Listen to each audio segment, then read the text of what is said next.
Hello and welcome to Spring 3.0 training. We are going to see chapter 6b, which covers the JMS integration of Spring.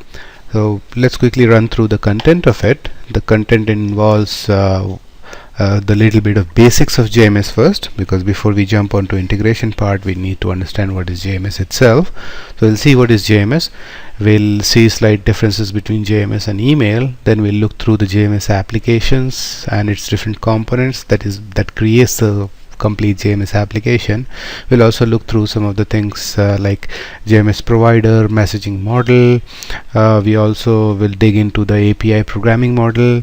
Then we'll see the messaging consumption types, and then we'll jump onto the Spring JMS integration, how JMS integrates with the Spring and how it makes the JMS code writing easier. And we'll see some code samples, and then we'll look into the details of the course content. What are the different message types, what are the miscellaneous JMS features provided inside Spring, how we include JNDIs, how we talk to JNDIs, how we can use SOAP inside a JMS messaging model, and miscellaneous topics. Right, so before we jump on to what is JMS, we first need to understand the messaging, the message itself. So JMS is Java Messaging Service, but what is message and what is messaging? If you go by the definition, message is nothing but a piece of data, the information. So message is what? A piece of information that is being exchanged between two parties. So a message is described in various ways by different specification. However, it is nothing but entity of communication, a piece of information, a piece of communication. It is bytes of data that is meaningful between applications which use it. So messages are used to transfer information from one application to other ones which may or may not run in the same platform. And similarly, a system which is used to transfer message from one system to another is called messaging. So message is a communication between system components or different application in a distributed environment, which is loosely coupled, unlike its peer like TCP sockets, CORBA and AMARA, which are tightly coupled. So, and what are the advantage of messaging? The advantage of Java messaging includes ability to integrate different platforms. It doesn't matter who is sending the message or who is receiving the message. The different platforms can talk to each other, and increases scalability. You can increase the system and the clients who are consuming and producing the messages as much as you want, and the reliability of message delivery. We have quite a lot of ways in which we communicate, right from the instance messengers to the stock tickers to the SATCOM navigations to the mobile based messaging to the old age messaging systems that we have seen before. So they are all part of messaging. We now understand what is message. It is just a piece of data being transferred from one system to another, and it can be between humans as well. But yeah, it is mainly, when we are talking about the messaging in terms of JMS, it will be mainly between systems rather than between human beings like email. Unlike email, the JMS is slightly different. So we'll see that we'll compare and contrast between the JMS and email in the later slides. Right, so let's quickly understand what is JMS. JMS is a Java message oriented middleware. It's a middleware, it's a broker, it's an agent, which it's much like a post office and a postman. I am sending a mail post via post to a friend. So I am a client who is sending the message, and my friend is a client who is receiving the message. But we need to have a middleware who can take my mail and send it to my friend. So that is the message oriented middleware. So JMS is a Java message oriented middleware API for sending message between two or more clients. So Java is part of JEE, Java Enterprise Edition.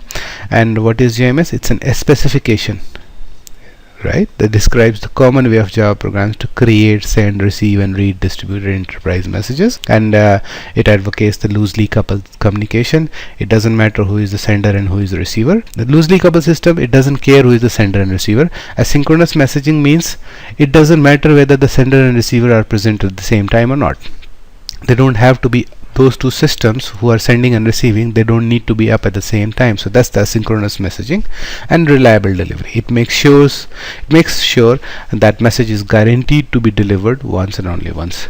It won't message won't get lost, and it won't be delivered more than once. So that is the JMS promise.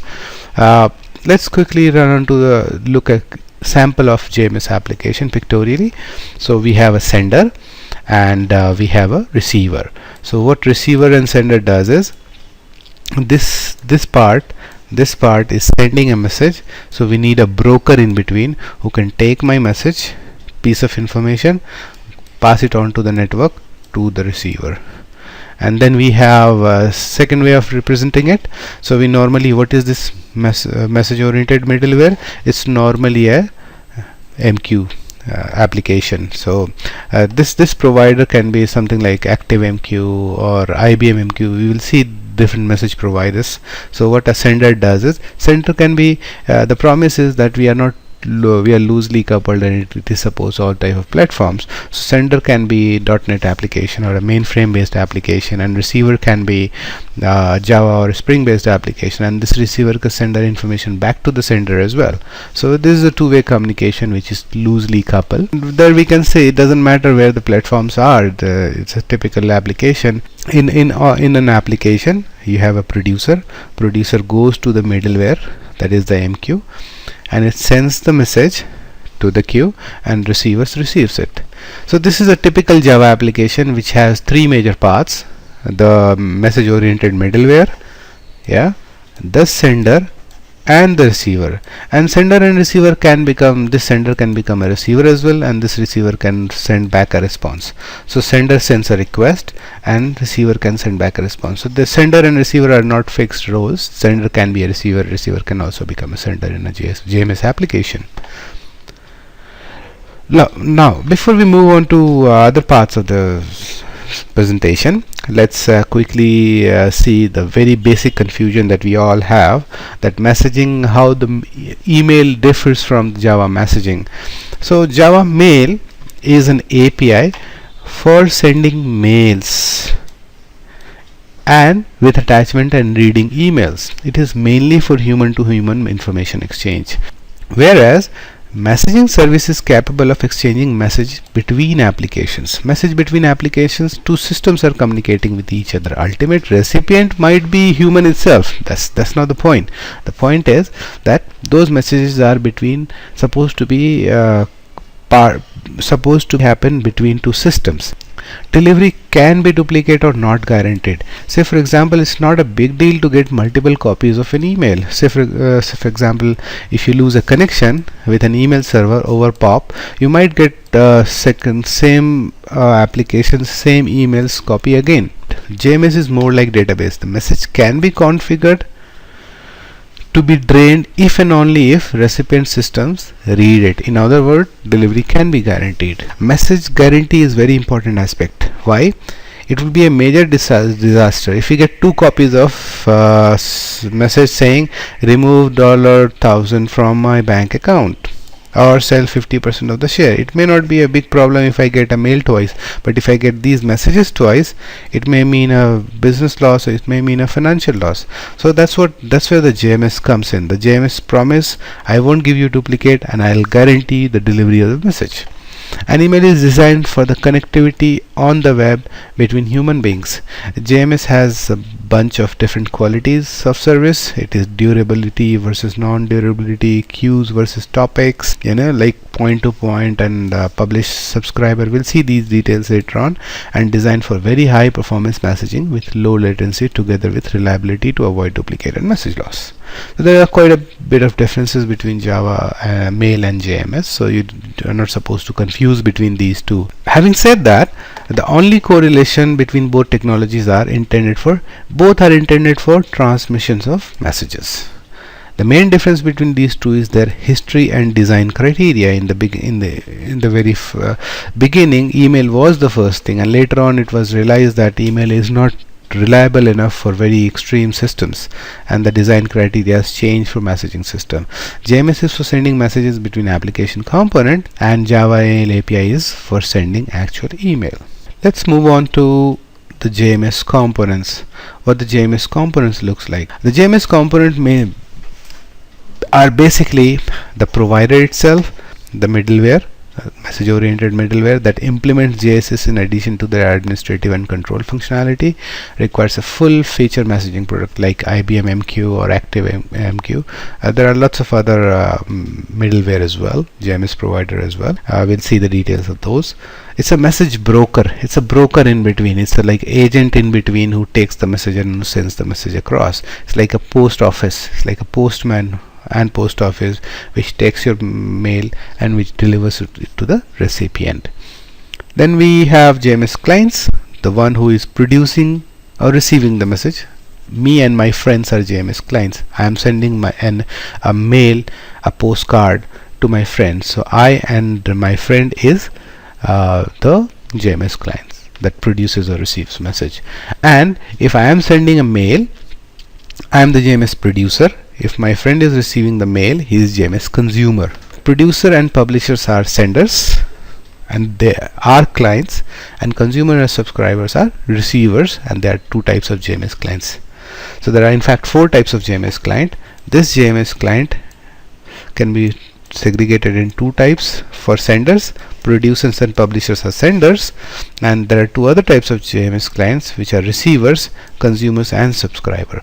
And the JMS application is composed of many JMS clients and a JMS provider. So combination of JMS clients and provider creates a JMS application system. If you want to represent it pictorially, this is me and this is my friend, and this is somebody else as well, right?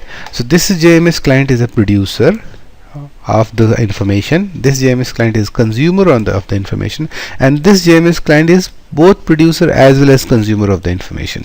So it can send as well as receive, and this is JMS provider, right? The post office, the postman, which actually via which the whole delivery things happen, which guarantees the delivery once and only once, and guarantees for sure that it will definitely be delivered. Right, so this is how a JMS application looks like, and there are message oriented middleware. There are various examples. I've just picked a few.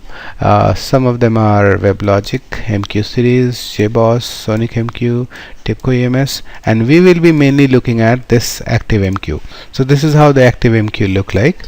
It's from Apache. Of course it's free. You have the source code available itself, and I'm using version 5.4.3 of it.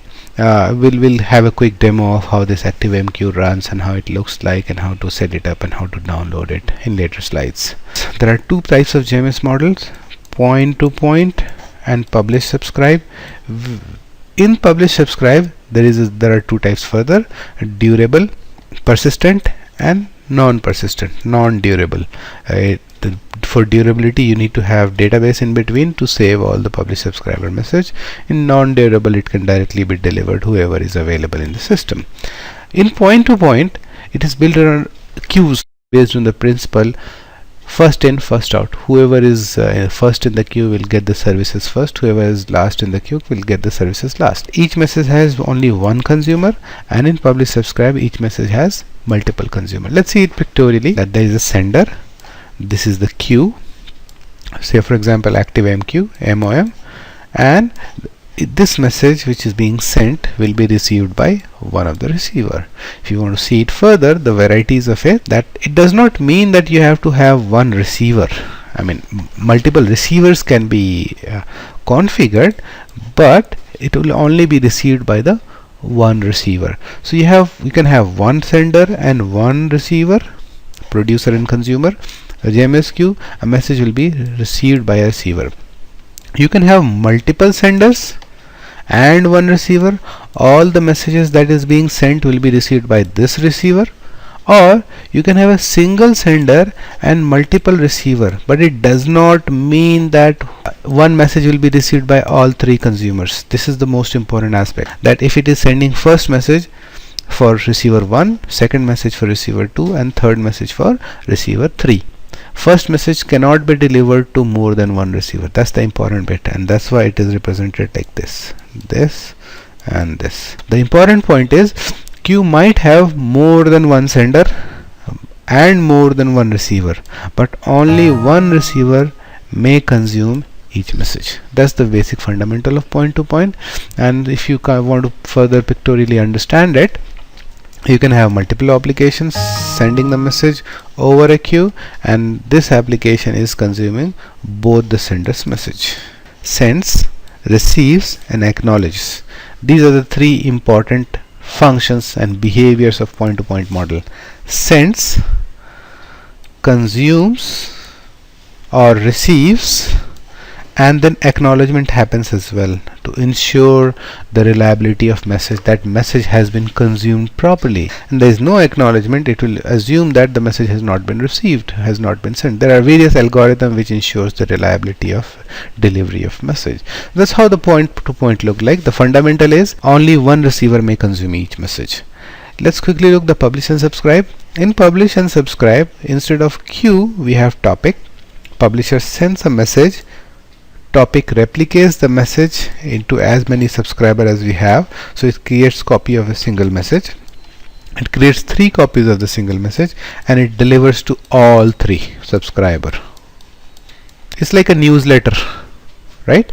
A single newsletter is delivered to everyone, but if I am writing a mail to my friend, only that friend is intended to receive it. So me sending a mail to my friend is point to point, and me sending a newsletter or a pamphlet or a newspaper delivering message to everyone is publish subscribe model. So in this, what happens is you can have a single publisher and multiple subscriber. So each message will be published to a topic, and then that topic will deliver it to multiple subscriber. It also can be translated in this way, that there can be multiple publisher and multiple subscriber. So each of this guy will receive everyone's messages, right? This message published to a topic is broadcast to all clients that subscriber to this topic. Very easy concept. In this, what happens is client A publishes, topic receives it, it delivers it, client 2 subscribe it, then it is delivered, client 3 subscribes to the topic, then it is delivered. So subscribes, delivers, subscribed. Same thing, you can have multiple publisher, you can have multiple subscriber. That's how we describe the point to point and publish subscribe models. So what are the differences between these two? Each message has only one consumer. This is the focal point of P2P. Each message has multiple consumer. Message queue are first sent to destination named queue, and message are first published to destination called topic. So queue versus topic. A sender and receiver of a message have no timing dependencies. The receiver can fetch the message whether it is not running on the whether it was not running when the client it simply means that it can work in synchronous as well as asynchronous way. And publisher and subscriber have a timing dependency. Client that subscribes to a topic can consume only message published after the message has been created for the subscriber. Receiver acknowledges the successful message of processing, and in publish subscribe model the acknowledgement is not needed.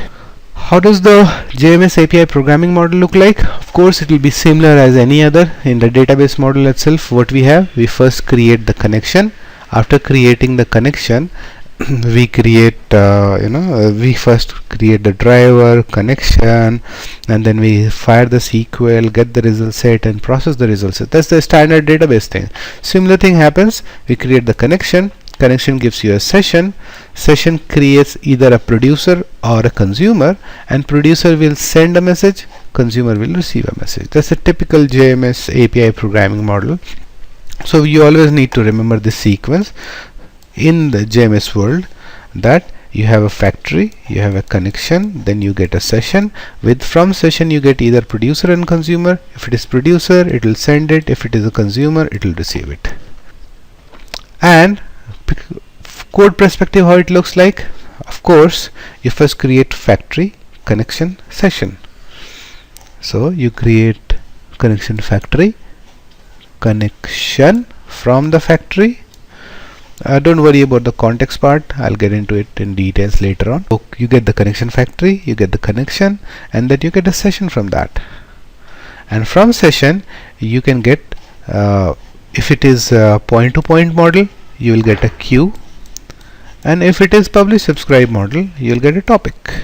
And within this, you can have, within topics you can have the producer and consumer, and within topic as well you can have producer and consumer. The responsibility of that queue or dot topic will be either to send or to receive. So that's JMS client. That's how a JMS client looks like. Let's see how the producer looks like. Of course, we'll set up the connection and create the session. So there we saw that we create the session from the connection. You create a session and then you say I want producer. From session you are getting a producer. So you're getting a producer of what? Of that topic or the queue which you have just created here. So either 1 or 2 based on this topic or queue. You're saying that this topic and whatever I produce will be sent to this queue, and I'm creating a producer, and I'll use this producer. I'll create a message, set some data in it. It can be a simple text file, it can be an XML, it can be a complete SOAP message, it can be a complete brand new type of envelope. So we send the message, and then I'll say producer.send. Then I'll say producer.send, and then finally we close the connection. You create the connection and a session. From session you create a consumer, and you say destination. What are you trying to consume? Are you trying to consume a queue or a topic? So you create the consumer, you start the connection, and you just sit and receive the data that is being sent by this producer. In the previous slide, producer.send and consumer.receive. So there are two ways. What we are doing is, there are two ways of generating the consumer. What we are doing when we say receive, it is synchronous. But the other way is asynchronous. Synchronous simply means that waits for a server to respond. So if one end is down, entire communication will fail. Asynchronous messaging involves a client that does not wait for a message to say. If I sent a message in the morning, and if it is a synchronous message at 6:30, the receiving end should be up and running at 6:30 in the morning. But if it is asynchronous, if I send a message at 6:30 in the morning, and if the receiver's message is down, service is down, system is down, it won't receive it. But if he comes at 9:30 or later in the day in the evening, he'll still receive it. That's the way asynchronous can be defined. So this way we are simply defining the synchronous model. If you have to define the asynchronous model, the difference is that we do a listener in this case. So we set up the connection, create the session, create the consumer, and then we register a listener to the consumer. Set message listener, we register a listener to the message consumer, and my listener should have on message method. So in this listener you need to have on message method, and this message method will read the message and do the computation based on the message received. So again the same logic: factory, connection, session to consumer, and consumer to receive. So on message is what? Nothing but asynchronous form of receive. Synchronous consumer is consumer.receive. Asynchronous consumer is listener with on message method. That's how it looks like. Now we have understood the basics of JMS. What are the different components of JMS, what are the different models, point to point and publish subscribe. Let's see where JMS comes in between. So JMS provides JMS integration framework. This simplifies the use of in a typical code. What you have to do in a typical code, you do this, you do this, you do this, you do this. Instead of doing this is a template code. You always do this. Why not write a single thing? Why not write a single thing called JMS template? This JMS template will do all the basic stuff for you. You won't have to write all these piece of codes every time. So here you see that facilitates the JMS API similar to JDBC API. You have JDBC template as you have seen before. Here you have JMS template. A JMS template class is used for message production and synchronous message reception. So synchronous message reception similar to Java EE. In Java Enterprise Edition we have the EJB MDB, message driven bean. So instead of message driven bean, Spring provides message driven POJOs.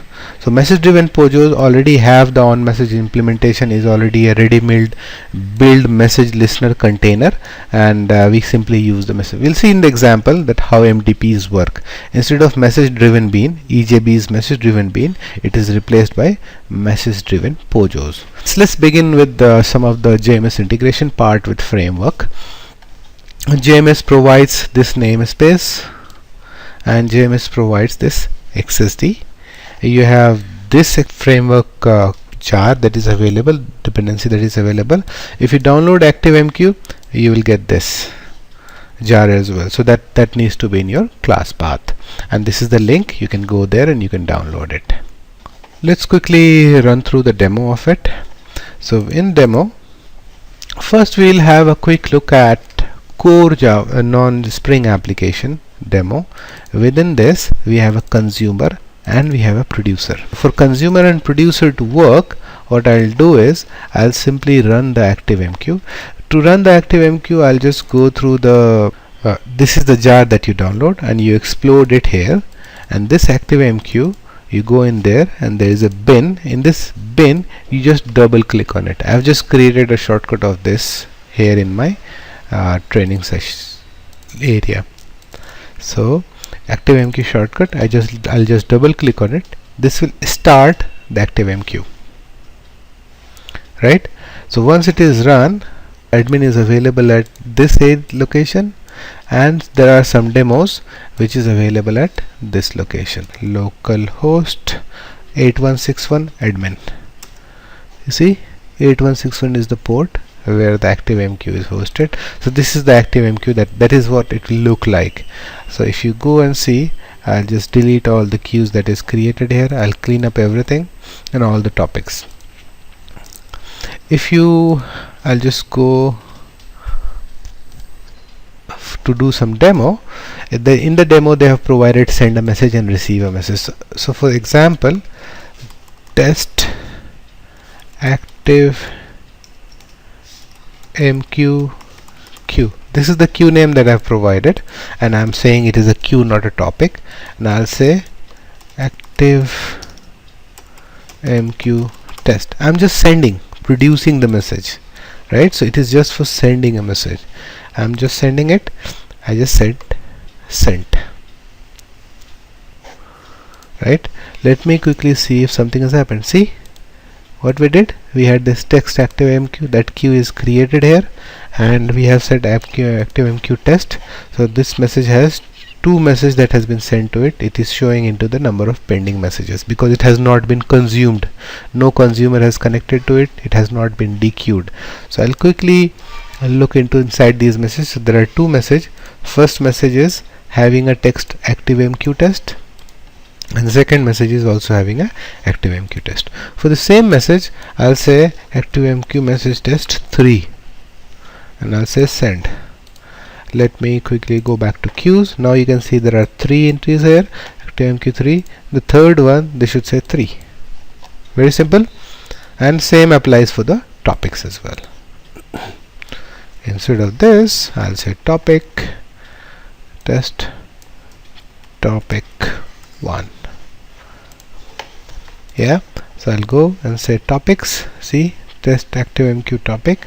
There is a number of one message in queued. Within this one message, you will see that there are some content in it. So because there is no subscriber, so nobody has received it. So we have a producer. Producer is very simple. We have already discussed that. What is the sequence that we are supposed to follow? The sequence has to be connection factory, connection, session, message producer, consumer, send and receive. So connection factory, connection, session, create a queue, and that queue will be creating a producer or consumer. You will pass the producer or consumer, and this producer will say producer.send. Very straightforward. Within consumer, same story, connection factory, connection, session, then you create a queue, you pass that queue inside the to create a consumer, then your consumer, and you say receive. Producer creates a producer on the session and sends the message. Consumer creates the consumer on the session associated to a queue or a topic and receives the message. So consumer receives the message, it is created on top of session, and producer sends a message, it is created on top of session, and both need which queue to send to and which queue to send from. So let's quickly see the details of it. So we are using ActiveMQ API because we have already put the jar here apart from the Spring 3 dependencies where we have the JMS jar. What we are saying here is that okay, my producer is, we have already had we can have an import ActiveMQ factory, and you are just passing the path. So you can see it here. So I have put it in here to get the connection factory, and now I'm saying connection factory dot create connection, starting the connection. I'm saying connection create session, it will auto do the acknowledgement. There are various ways of acknowledgement, we'll see in details later on. So I'll just take the default one, and session is created, session dot create queue. I'm saying new queue. Yeah, so hello world dot test queue is the new queue that I'm creating, and I'm saying okay, the session dot create producer on which, on this destination, and I'm delivery mode non-persistent. I don't want a database specific persistence, and I'm saying this is the message text hello world from, I'm creating the associating the thread name to it, text message dot text message, and finally sys out. And before sending I'm saying that message sent, and producer session close, connection close. Consumer same thing, the only difference is that it will be creating a consumer instead of producer here, and it will be receiving the message. It will wait for that message to appear on the queue for 1 second. If it is instance of text message, it will receive, and if it is not, it will simply receive the message, consumer close, session close, and connection close. Let's quickly run this application and see how it behaves. So within JMS app, what we are doing, we are simply saying main execute. We are creating the consumer.main to run first, which will put the queue on the MQ queue. We'll keep observing the queues as well here. At the moment we only have foobar and test active MQ queue. Let's quickly run the application and we'll see that a new queue is created, a queue is placed there. Producer will execute first. Producer will say sent message, right? So sent message this, and it will reach the MQ queue. See, a test queue has come in. So one message was enqueued and it was dequeued as well because my receiver, my consumer received it. So it will go to consumer, consumer will connect to same queue and it will consume it and receive the message. That's what you can see here. The one message was enqueued and one message was consumed. Very simple application. This application can be translated into threads as well, where we can create a hello consumer thread. The same application, no difference it is. The only thing is that we are creating a thread instead of main method. We are saying it is a runnable, and in the main method we are saying that it is a runnable set daemon and thread start. So in this way we can have multiple consumers and multiple producers. So you can say how many producers we have, 1 2 3 4 5, and how many consumers we have, 6. So I'll simply run it, Java application. So how many sent messages, because there are 6 producers, 6 sent messages and 6 received messages. Because a thread, these are thread, so sequence doesn't matter. Even though after 4 producer we have a consumer, but all the producers were executed first and receiver were executed, it doesn't matter, it can be anything randomly. So if I see here, I should see lot many messages. On the hello world test queue, what happens? 30 message enqueued and only 9 message dequeued. Why?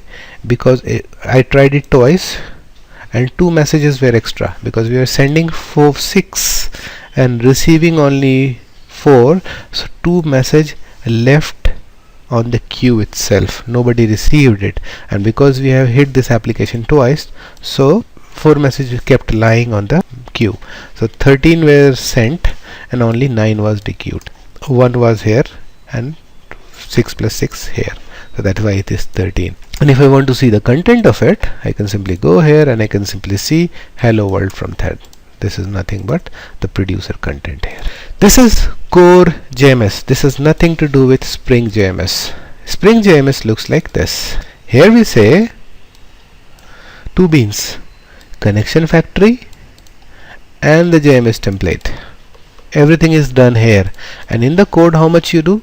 You simply say XML, you get the JMS template, and I have just run this loop for 10 times. It is not necessary to run it for the 10th time. I'll simply say this one to avoid any confusion, and I'll say template.send. You don't have to follow the sequence that you first have to create factory, connection, session, producer or consumer, and send and receive. You get everything. You just say this is the thing and this is the template. So you say save template, everything is managed in the XML itself. This is your connection, and within this is your connection factory, this and this. In the code you are simply saying that template and send. Within send, this is the whole method. There are two parameters, which queue you are sending to and what message you are sending to. So send a message, we have just created a new creator, and within new creator we have done a create message, and we are just creating a random message itself. If we run it, the JMS template will be created, connection will be made. On this queue, this message will be sent across, but we are not receiving. Remember, we are just sending, we are not receiving the message. So I would expect this message lying on this new Spring send test queue, Spring send test queue, and one message is lying, and the message has a Spring test queue. So you can play around this code. You can add a basic code to receive the message that you have sent across, but I'll quickly move on to the next part, which has this quite interesting JMS chat application, in which what we have is it's a real life implementation of messaging system, where we have a basic JMS chat and we have the basic Spring config XML, where you have the connection factory, and because it's a chat, it's a publish subscribe model, so we need to have a topic. So I am creating a topic called chat topic, and I am using AMQ, which is ActiveMQ tag library, and AMQ we create the JMS template, and we are creating a basic JMS chat bean. This is the bean that we are creating, and we are adding a listener, the default listener. That's the listener we talked about here in the slides, where we said, okay, this is the listener, asynchronous message. The first one was synchronous, send and receive, but we are saying we are having a listener, and JMS provides message driven POJOs instead of EJB MDB, message driven bean. Now we are using MDP. So this is the example of MDP. In this MDP, we need to provide what is the connection factory, we need to provide what is the topic that we are talking on, we need to provide the message listener that we are already creating here, and concurrent number of consumers. So let's quickly delve into the basic JMS chat. In this JMS chat, we can see we are injecting the template, we are injecting the topic, and we are injecting the user ID. We'll tell you why.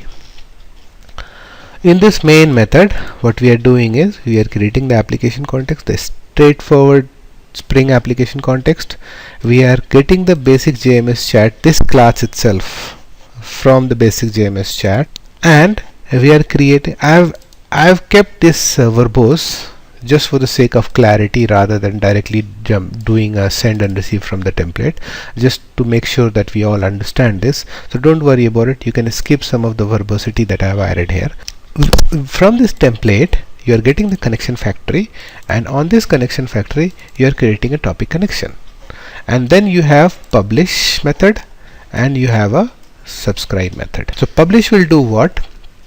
Publish will, TC is what? TC is your connection, topic connection, and then you are passing the topic, the topic where message is being sent and received, and the user ID. So in publish you are passing these three things. So what it will do? From connection it will create a session, from session it will create a publisher. The same logic, factory, connection, session, producer, consumer, send and receive. So publisher, subscriber, send and receive. So publisher is what? Producer. Create producer, connection start, and now we are saying user to enter something. So you are using buffered reader, input stream reader, system.in. Whatever user enters, we are reading in this line. If user clicks on exit, we'll close the whole system, but if user enters something, whatever user enters, we'll publish it. Now That is publish part. I'm asking user to enter something, and I'm publishing that text. Subscribe will say, okay, this session on this queue itself everyone is subscribing, and I'll say create subscriber, and I'll simply say who is the subscriber. This class itself, because it is implementing listener, it is the subscriber. So it will receive the message, and because it has a it is a listener, so this listener has to implement on message method. The on message, once it receives something, because it is subscribing, the moment something publishing will happen, subscriber will receive it, and on message of the listener will be executed. So what will happen? The moment something is put onto the topic and we receive it, on message will be called, and message, if it is instance of text message, what we are doing is we are simply outputting whatever is received from it. In the XML, connection factory and topic, you define the JMS template, and in the basic JMS template, the class that we are creating here, you are injecting JMS template and the queue, that is to topic, and listener you are providing the connection factory, destination, the message listener, and the concurrent consumer. To run this, we have made sure that while running this, user provides a user ID, and that's the reason we have written this piece of code, that if user ID is not there, you need to redisplay it. Otherwise, whatever is user entering, I'll treat that as user ID. So it will be easier if we run it as a from the command line, because it's a chat system, publish subscribe model, so I will have to have more than one client to demonstrate it to you. So what I'll do is I'll export it as a runnable jar, and I'll say next, and I'll say at this location what is the basic class that I want to run, basic JMS chat, and I'll give the jar name as this, extract required libraries into the generator jar. I'll say,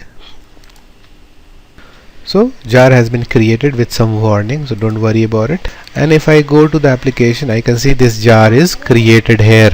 So what I'll do is I'll quickly run the command prompt, and I'll say I'll run the jar. How to run the jar? Java dash jar spring, and because it requires a R parameter, I'll say user1. So this should run the application. Here's the first application. So it is running the application, loading my spring config com spring training slash JMS chat com spring training spring config, and it has started it. So I can type in something, hi, hello. So this is being reverted back to me. If I run it again, java dash jar spring chat, and then say Rahul. Now we have two applications sitting side by side. Now I am typing things here, hi. See, Rahul has said hi, and it is being displayed here. I'm saying Amar will say hello, this is being displayed here. What I'll do is I'll use a third one, which is simply be a consumer, it won't be a publisher. So I'll say java dash jar, I'll say spring chat, and then I'll say Priya. Yeah, so we have this, we have this, and we have this. So Amar say how are you, this is broadcasted at both the places. How are you? See, it is being broadcasted here. We can do some further clean up, and we can just, whatever echo is happening, we can reduce that as well. But this is the basic publish subscribe model. In this case, this user Priya is just a subscribe. It can convert itself into model in the subscriber as well. So you can say Priya here there, and this is the whole chat system. So we'll dig deeper into this system, and we'll try to improve upon it as a project.